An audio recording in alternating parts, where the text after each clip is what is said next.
All right, well, hello everyone. Happy Friday. It's digital host A.J. Wuest welcoming you back to Before the Four, the live stream where I go through some of 48's top news stories and then some before our 4 o'clock newscast. I hope you're having a happy Friday so far. It is currently raining cats and dogs out there outside of this station, so I hope you all are staying dry. But anyway, wherever you're watching Before the Four this afternoon, whether it's on Facebook, YouTube, or the 48 Now live stream, as always, thank you so much for watching and spending just a bit of your Friday afternoon here.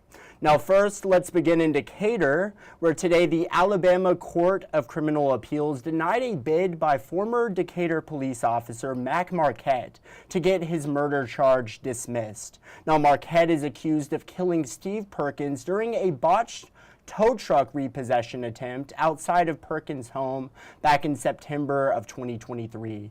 Marquette argued he was acting in self-defense, claiming that Perkins pointed a gun at him. Marquette's efforts to gain immunity in the case were denied by Judge Charles Elliott after a hearing back in March. Now, following the denial, Marquette and his team appealed that decision with the Alabama Court of Criminal Appeals. Today, that motion was denied. Now, Marquette's murder trial is now set for September, and of course, we'll bring you all the latest as we continue to learn more. But now a Huntsville man is behind bars on a murder charge after police say he fatally stabbed his brother on Battlefield Drive. Huntsville police says 34-year-old Deshaun Gardner, that's who you're seeing on screen, became angry with and fatally stabbed Philip Gardner late last night. A second victim, a woman, was found with non-life-threatening injuries inside the house. Police say Deshaun struck her when she tried to intervene and that Deshaun lives at the home where the stabbing happened. In addition to murder, Deshaun is also facing a second-degree assault charge. He was booked into the Madison County Jail. But now let's talk about the weather. As I said earlier, it is really downpouring right here at the 48 news station.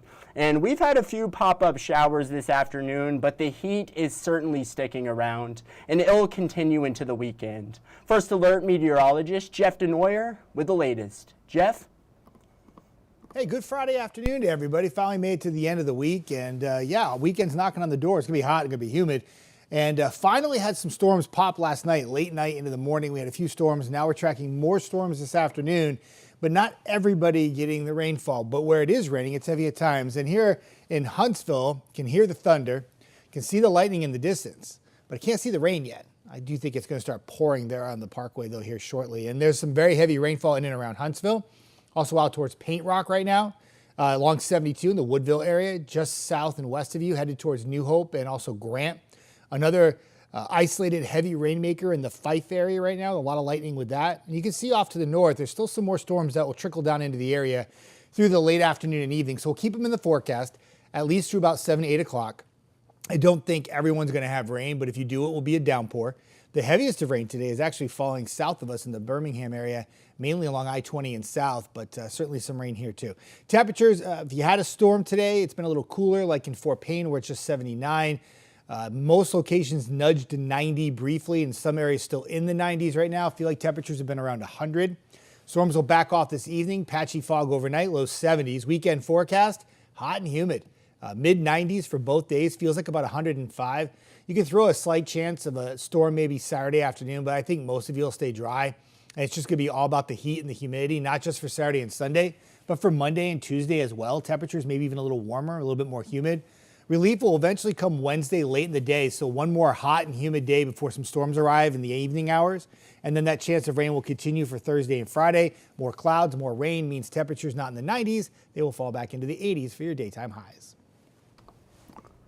Well, certainly good to know, and also I say it every single day, but of course it happens every day. First Alert Weather Extra, that is tonight at 9:30. You can watch it wherever you're watching Before the Four right now. First Alert meteorologist Jeff DeNoyer, he'll be back here in the CTV Center, and he'll have all the latest for your weekend weather. You're just not going to want to miss it, and feel free, if you're watching on Facebook or YouTube, to leave a comment. Jeff always has a great time with it, and he will shout you out in the comments. So just don't forget First Alert Weather Extra tonight at 9:30. You're just not going to want to miss it. But now an update to the body found last night in Morgan County near Windmill Beverages on Highway 67. That body has now been identified. Morgan County Coroner Jeff Chun says the man was identified as 52-year-old Ronnie James Strickland. Now, Strickland was away from family in Florida. He had been reported missing back in November. Chun said he is investigating the death, but so far he has found nothing suspicious about it. We'll be sure to keep you updated. And now turning over to Huntsville, where earlier today we learned that the South Star Music Festival will not return in 2025. The festival, which first happened last September, came to an early end due to muddy conditions at John Hunt Park. Now, the festival also dealt with a headlining act, Jane's Addiction, canceling after being announced as part of the lineup. In a statement, the city of Huntsville says improvements are being made for an even bigger and better festival experience down the road. But now, turning over to a story in case you missed it, following up on the murder-suicide that occurred in Red Bay Wednesday night. Yesterday, 48's Callie Neese spoke with officials and has the latest details on that truly awful situation. Red Bay Police Chief Jana Jackson told me that this was very tragic and described the scene as intense. Jackson says they believe 23-year-old Derek Moody beat her 59-year-old mother, Teresa Sappington, and her 28-year-old sister, Leah Moody, to death with a ball bat, then turned a gun on herself. Investigators recovered one shotgun and one bat from the scene. Jackson says a family member and friend found the scene and called 911. All three bodies have been sent for autopsies. Neighbors tell me they are stunned. Elizabeth Kimbrough has lived here for about 15 years. She says she was in complete shock when she heard the news. Derek was just my friend. Just shock. Just complete and utter and heartbroken. Because I know he was sweet.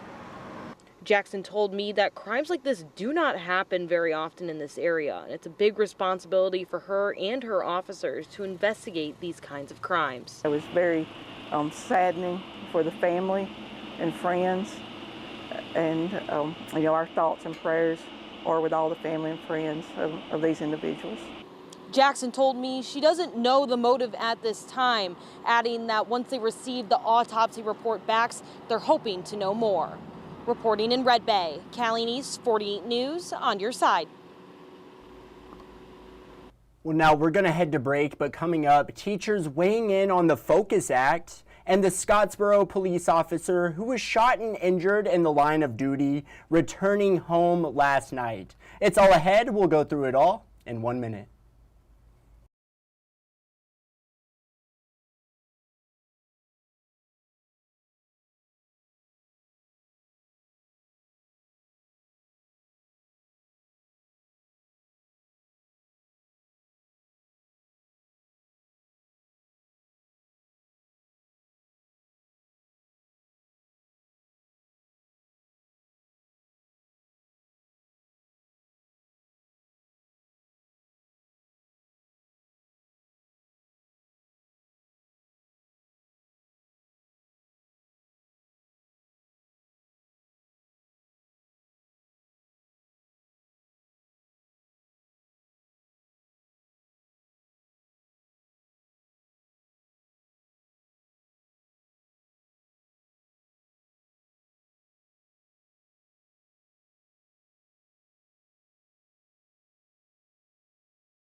All right, well, hello everyone and welcome back to Before the Four. Well, school's been back in session here across the Tennessee Valley for at least a week, and with the Focus Act now law, students are no longer on their cell phones. 48's Nick Ballinger asked teachers how the students are getting along without cell phones in the classroom. Let's take a listen.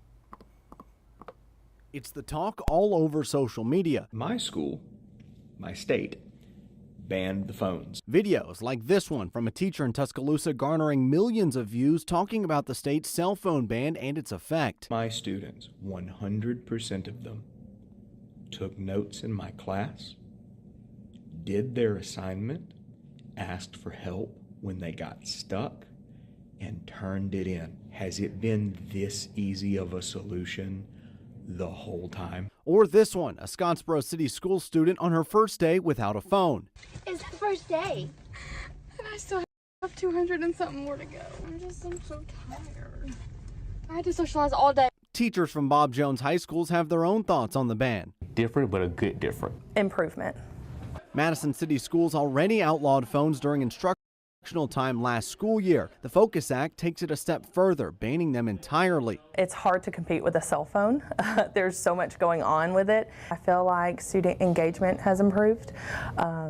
I feel like my teaching has improved. Betsy Galloway is in her 9th year of teaching. She remembers what it was like when phones were the first thought on her students' minds. I would see students disengaged, defiance from, not bad kids, but they just want to be on their cell phone.